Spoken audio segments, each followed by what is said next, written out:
and down they went with a crash like a landslip.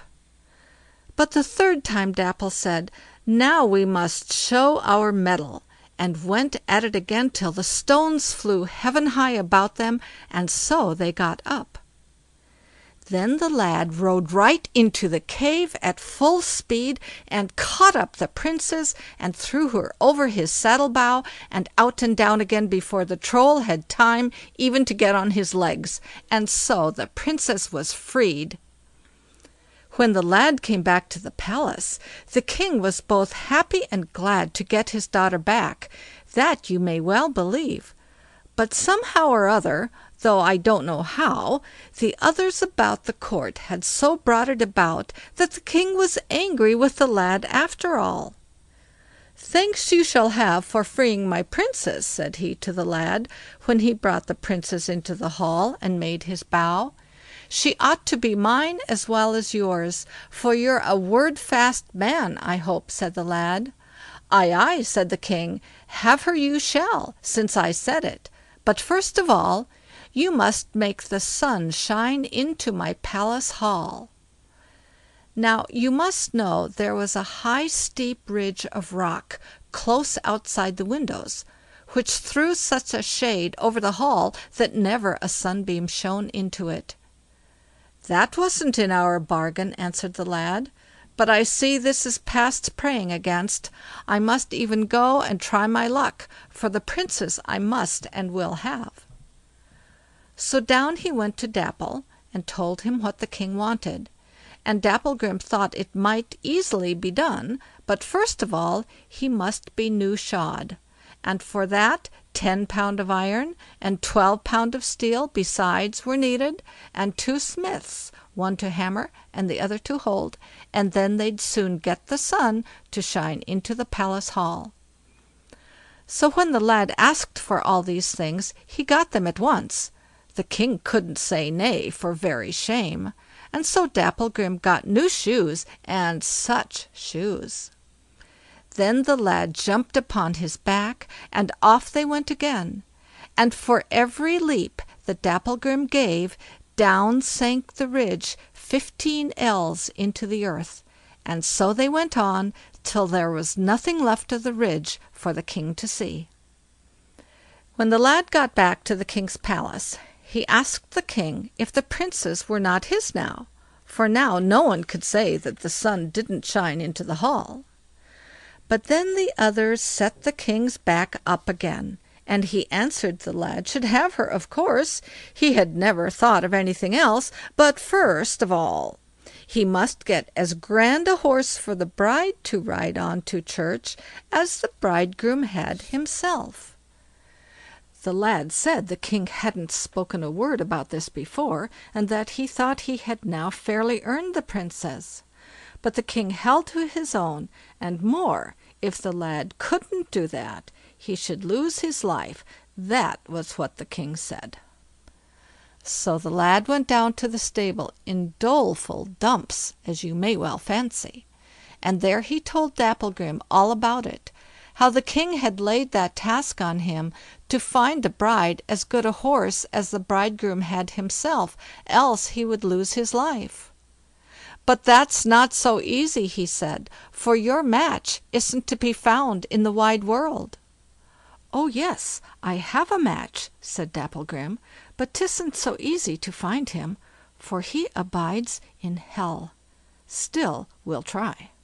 And now you must go up to the king, and ask for new shoes for me, 10 pound of iron and 12 pound of steel, and 2 smiths, one to hammer and one to hold, and mind you see that the points and ends of these shoes are sharp, and 12 sacks of rye, and 12 sacks of barley, and 12 slaughtered oxen we must have with us, and mind, we must have the 12 ox hides, with 1200 spikes driven into each, and let me see, a big tar barrel, that's all we want." So the lad went up to the king and asked for all that Dapplegrim had said, and the king again thought he couldn't say nay, for shame's sake, and so the lad got all he wanted. Well, he jumped up on Dapplegrim's back and rode away from the palace. And when they had ridden far, far over the hill and heath, Dapple asked, "Do you hear anything?" "Yes, I hear an awful hissing and rustling up in the air", said the lad. "I think I'm getting afraid." "That's all the wild birds that fly through the wood. They are sent to stop us. But just cut a hole in the corn sacks, and then they'll have so much to do with the corn, they'll forget us quite." Yes, the lad did that. He cut holes in the corn sacks, so that the rye and barley ran out on all sides. Then all the wild birds that were in the wood came flying round them so thick that the sunbeams grew dark. But as soon as they saw the corn, they couldn't keep to their purpose, but flew down and began to pick and scratch at the rye and barley, and after that they began to fight among themselves. As for Dapplegrim and the lad, they forgot all about them, and did them no harm. So the lad rode on, far, far, over mountain and dale, over sand hills and moor. Then Dapplegrim began to prick up his ears again, and at last he asked the lad if he heard anything. "Yes, now I hear such an ugly roaring and howling in the wood all round, it makes me quite afraid." "Ah", said Dapplegrim, "that's all the wild beasts that range through the wood, and they're sent out to stop us.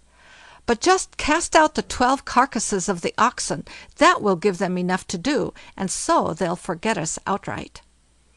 Yes, the lad cast out the carcasses, and then all the wild beasts in the wood, both bears and wolves and lions, all fell beasts of all kinds, came after them. But when they saw the carcasses, they began to fight for them among themselves, till blood flowed in the streams. But Dapplegrim and the lad, they quite forgot. So the lad rode far away, and they changed the landscape many, many times, for Dapplegrim didn't let the grass grow under him, as you may fancy. At last Dapple gave a great neigh. "Do you hear anything?" he said. "Yes, I hear something like a colt neighing loud, a long, long way off", answered the lad. "That's a full-grown colt then", said Dapplegrim, "if we hear him neigh so loud, such a long way off." After that they travelled a good bit, changing the landscape once or twice maybe. Then Dapplegrim gave another neigh. "Now listen, and tell me if you hear anything", he said. "Yes, now I hear a neigh, like a full-grown horse", answered the lad. "Aye, aye", said Dapplegrim, "you'll hear him once again soon, and then you'll hear he's got a voice of his own." So they travelled on, and changed the landscape once or twice perhaps, and then Dapplegrim neighed the third time. But before he could ask the lad if he heard anything, something gave such a neigh across the heathy hillside, the lad thought hill and rock would surely be rent asunder. "Now he's here", said Dapplegrim. "Make haste now, and throw the ox hide, with the spikes in them, over me, and throw down the tar barrel on the plain, then climb up into that great spruce fir yonder. When it comes, fire will flash out of both nostrils, and then the tar barrel will catch fire. Now mind what I say. If the flame rises, I win; if it falls, I lose. But if you see me winning, take and cast the bridle, you must take it off me, over its head, and then it will be tame enough."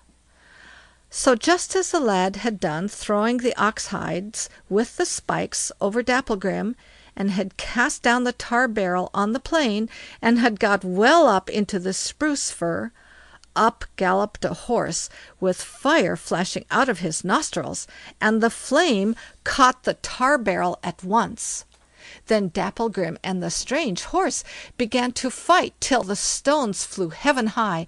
They fought and bit and kicked, both with forefeet and hind feet, and sometimes the lad could see them, and sometimes he couldn't.